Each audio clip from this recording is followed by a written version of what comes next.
Hi everyone, it's Keisling, design team member with Unity Stamp Company. Today I have a sunflower card and it's sunflowers in jars, and I'm using a teaching sentiment. I'm also going to use soft Copic coloring for this, and I'm going to just show you how I go about making the softness of the Copics show through, especially when you have a bolder stamping. The soft colors go good with it, I think. So I also have a cardstock by Simon Says Stamp in gray. I have my Creative Time Thank You frame dies. I also have by Unity the sunflowers stamp called Beautiful Like That. It's by Jeannie Hayes. And I also have a digital stamp by Lea Keisling, and it's the teacher stamp. And so for this, I go ahead and I am going to list on this video and on my blog the Copic markers that I use. And basically, I'm just using very light shades. And if there's a dark color in there, it's only going to be an accent color. So I go in first and I do a very, very light, pale shade of teal or blue. And then I come in with a darker shade of blue for the edges, and I swipe outward, out the outer part inward is kind of how I swipe it. Instead of just coloring it in solid, I just swipe it from outside in. And so then I come in with a very light shade of yellow for the sunflower petals on each one. I just color them all the same at first with the light yellow.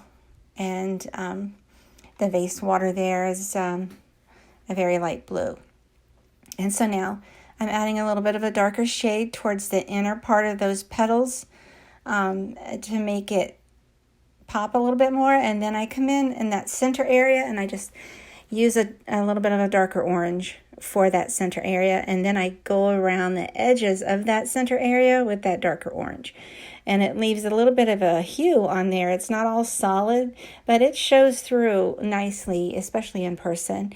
And then I go with a very, very pale green for the leaves.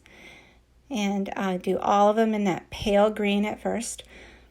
And then I'll come in with another shade of green to do the lines of the leaves and the stamping.